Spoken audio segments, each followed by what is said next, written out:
तो दोस्तों नमस्कार, मैं हूं अनिल और रेसलिंग सुपर धमाल में आपका स्वागत है। दोस्तों स्मैकडाउन का इस हफ्ते का एपिसोड अब खत्म हो चुका है। स्मैकडाउन में नए ब्लड लाइन में दरार पड़ गई है और वहीं आपको बता दें कि triple threat elimination chamber qualifying मुकाबले में खूंखार रेसलर जेकब फाटू को करारी हार का सामना करना पड़ा है और इसकी बात हम करने वाले हैं, सब कुछ बताने वाले हैं। इसके बारे में बात करेंगे वीडियो के मेन इवेंट में, लेकिन इसके साथ ही रॉयल रंबल विजेता शार्लेट फ्लेयर ने भी आपको बता दें रेसलमेनिया को लेकर बड़ा ऐलान कर दिया है। इन सब चीजों के अलावा भी शो में काफी कुछ देखने को मिला। आइए ज्यादा देर न करते हुए हम आपको इस हफ्ते स्मैकडाउन के रिजल्ट्स पर नजर डालेंगे और हम रिव्यू करने वाले हैं कि कैसा रहा आज का स्मैकडाउन। इसलिए वीडियो के अंत तक बने रहें और अगर आप चैनल पर नए हैं सब्सक्राइब करने के बाद ऑल पर क्लिक करें क्योंकि फ्री है और यहाँ आपको हर प्रकार की रेसलिंग जगत से जुड़ी हुई तमाम जानकारी मिलती है और मिलती रहेंगी। तो बात करेंगे सबसे पहले स्मैकडाउन की शुरुआत में undisputed WWE champion Cody Rhodes का सेगमेंट देखने को मिला। दोस्तों कोडी रोड्स ने प्रोमो देते हुए जे उसो के वर्ल्ड हैवीवेट चैंपियन गुंथर को रेसलमेनिया चैलेंजर चुनने के बारे में बात की। इसके साथ ही कोडी रोड्स ने इस चीज का जिक्र किया कि कौन सा सुपरस्टार एलिमिनेशन चेंबर मुकाबला जीतकर रेसलमेनिया में उनसे भिड़ने वाला है। कोडी रोड्स ने इस दौरान यह भी कहा कि सोलो सिकोआ एलिमिनेशन चेंबर मुकाबले का हिस्सा नहीं होंगे। साथ ही अमेरिकन नाइटमेयर ने दावा किया कि सोलो सिकोआ द्वारा हिट किया गया पिछले हफ्ते समॉन स्पाइक उनके लिए नहीं था। जल्दी ही ड्रू मैकिंटायर का सेगमेंट में दखल हुआ और उन्होंने कोडी रोड्स को उनके 2 बार का एलिमिनेशन चेंबर विजेता होने की बात याद दिलाई। उसके साथ ही ड्रू मैकिंटायर ने कई हफ्ते पहले उन पर कोडी द्वारा अटैक को भी मेंशन किया। इसके बाद जेकब फाटू आए और उन्होंने एलिमिनेशन चेंबर विजेता बनने के बाद रेसलमेनिया में अपने परिवार में अनडिस्प्यूटेड WWE चैंपियनशिप वापस लाने का दावा किया। ड्रू मैकिंटायर जेकब फाटू के खिलाफ मैच टीज करने के बाद वहां से चले गए। जल्दी ही जेकब फाटू भी सोलो सिकोआ को एरिना में आते देखकर उनसे मिलने चले गए। तो दोस्तों जेकब फाटू ने बैक स्टेज जो है क्रू मेंबर द्वारा सोलो सिकोआ की लोकेशन बताए जाने के बाद भी उन पर अटैक किया। तो ये बताया जाता है कि कितने गुस्से में यहाँ पर रहते हैं जेकब फाटू। ये था शो की शुरुआत में हुआ। उसके बाद आपको बताएंगे कि किस प्रकार यहाँ पर शिंसुके नाकामुरा का भी सेगमेंट हमें देखने को मिला। उन्होंने प्रोमो देते हुए अपने लिए चैलेंजर की मांग की। जल्दी ही LA नाइट उन्हें चुनौती देने आए। इसके बाद द मिज भी आए और नाइट और मिज के बीच बहस होता हुआ देखकर निक एल्डिस वहां पर आए और इसके बाद जो स्मैकडाउन के जनरल मैनेजर है LA नाइट और मिज के बीच मैच बुक कर दिया। मैच बुक किया लेकिन इस मुकाबले में जीत हुई यहाँ पर LA नाइट की और उसके बाद मैच के बाद शिंसुके नाकामुरा रिंग में आए और उनका मेगास्टार LA नाइट के साथ स्टेयर डाउन देखने को मिला। तो ऐसे में आपको बता दें LA night versus Shinsuke Nakamura हमें फिर देखने को मिलेगा US टाइटल के लिए। क्या होगा ये देखने वाली बात होगी।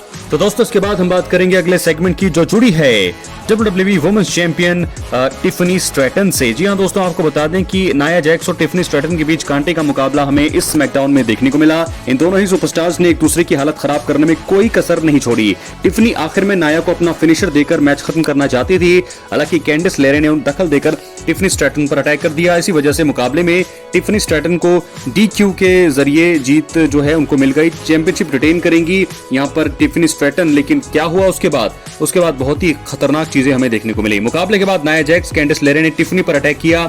इसके बाद ट्रिश स्ट्रैटस ने टिफनी को बचाना चाहा लेकिन नाया कैंडिस ने उन पर भी हमला किया। ऑफिशियल द्वारा किए गए बीच बचाव के बाद हील स्टार्स वहां से चले गए और उसके बाद शार्लेट फ्लेयर रिंग में आई और उन्होंने WWE वुमेन्स चैंपियन टिफनी पर तंज कसने के बाद उन्हें रेसलमेनिया 41 में मैच के लिए चुनौती दे दी है।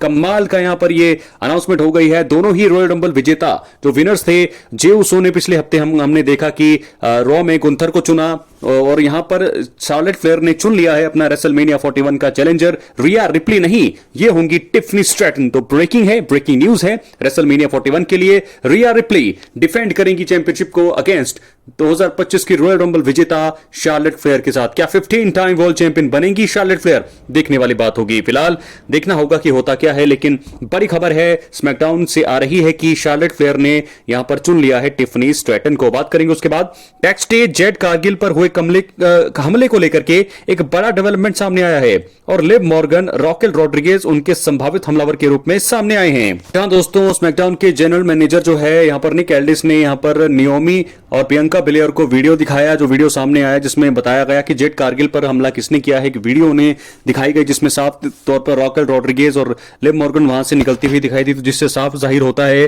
कि क्या इन्होंने अटैक किया है जेड कारगिल पर। देखने वाली बात होगी। मुझे लगता है कि शायद यही हुआ होगा। अगर ऐसा होता है तो यहाँ पर क्या रिएक्शन होगा जेड कारगिल को तो पता ही है, लेकिन क्या रिएक्शन होने वाला है बियंका बेलेयर का, नियोमी का, क्या चीजें होने वाली है देखने वाली बात होगी। क्या होगा, लेकिन लिव जो बियंका ब्लेयर है उसके बाद हंसी वो क्यों हंसते हुए वो काफी क्यों दिखाई दी, ये भी देखने वाली बात होगी। बात करेंगे आखिरी मेन इवेंट का। मेन इवेंट में ब्रॉन स्ट्रोमन, डेमियन प्रीस्ट और जेकब फाटो के बीच एलिमिनेशन चेंबर क्वालिफाइंग मुकाबला हमें देखने को मिला।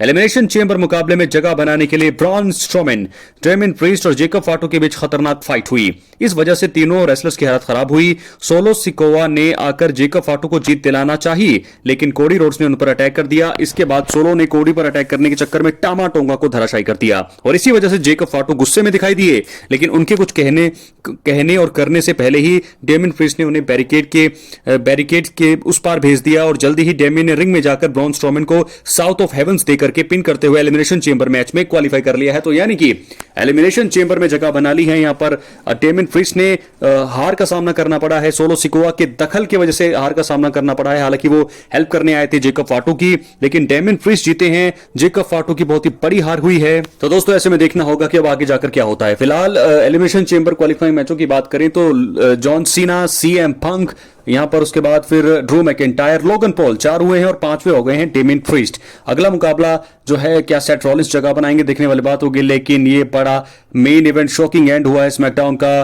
क्या पूरी तरह से दरार पड़ गई है नए ब्लड लाइन में। जेकब फाटू, सोलो सिकोवा और टामा टोंगा। जेकब फाटू और सोलो सिकोवा का सेगमेंट हमें बैक स्टेज देखने को मिला स्मैकडाउन में शुरुआत में, बीच में वहां पर जो है जेकब फाटू ने उनकी बात नहीं मानी, नहीं सुनी और वहां से चले गए। हालांकि जेकब फाटू ने उनसे पूछा कि भैया आखिर चल क्या रहा है, लेकिन सोलो सिकोवा ने कहा कि वो जब से उलाफाला हारे हैं तब से वो शॉक में हैं, लेकिन अब जो है वो शॉक से बाहर आ गए हैं और अब जो है अपने परिवार को आगे बढ़ाएंगे, वही करेंगे जो पहले करते आए थे। लेकिन जेकब फाटू ने उस वक्त नहीं बात मानी और वो चले गए। लेकिन हमने क्या देखा मेन इवेंट में, जेकब फाटू जो है उनका मैच था, बहुत ही बड़ा मैच था उनके करियर का। एलिमिनेशन चेंबर क्वालिफाई करते तो वो जरूर जाते। यहां पर सोलो सिकोवा ने समॉन स्पाइक दिया ब्रॉन स्ट्रोमन को, जीत के काफी करीब थे जेकब फाटो, लेकिन तभी कोडी रोड्स वहां पर आए और कोडी रोड्स ने अटैक किया सोलो सिकोवा पर, ब्रॉल देखने को मिला। लेकिन फिर टामा टोंगा ने पीछे से अटैक किया कोडी पर। तो यहां पर हुआ क्या कि टामा टोंगा ने पकड़ के रखा था कोडी रोड्स को और यहां पर समॉन स्पाइक हिट करने वाले थे सोलो सिकोवा, लेकिन गलती से ये समॉन स्पाइक लग गया टामा टोंगा पर, हट गए साइड कोडी रोड्स और शायद ये चीज जेकब फाटो ने नहीं देखी। तो ये गलती से चीजें हुई है। शायद ये रुक जाना चाहिए था जब हटे कोडी रोड्स, तो यहां पर हट जाना चाहिए था सोलो सिकोवा को, लेकिन वो नहीं हटे और जेकब फाटू बहुत गुस्से में दिखाई दिया। उसके बाद वो धक्का मुक्की करी बहुत ही ज्यादा, लेकिन ऐसे में कुछ आगे हो पाता। डेमियन प्रीस्ट ने मैच जीत लिया। लेकिन अब क्या होगा अगले हफ्ते, ये स्टोरी लाइन मुझे लगता है आगे बढ़ेगी और ऐसे में बहुत सारी चीजें अब मुझे देखने को मिल रही है। मुझे लगता है कि यहां से शुरुआत हो जाएगी जेकब फाटू वर्सेस सोलो सिकोवा के मैच की और ये मुकाबला हमें रेसलमेनिया 41 में अब देखने को मिलेगा, क्योंकि यहां से पूरी तरीके से चीजें साफ होती हुई दिखाई दे रही हैं। जेकब फाटू वर्सेस सोलो सिकोवा क्या होगा, अपनी राय कमेंट बॉक्स में जरूर दें। चैनल पर नहीं है सब्सक्राइब करने के बाद ऑल पर क्लिक करें। बहुत बहुत धन्यवाद।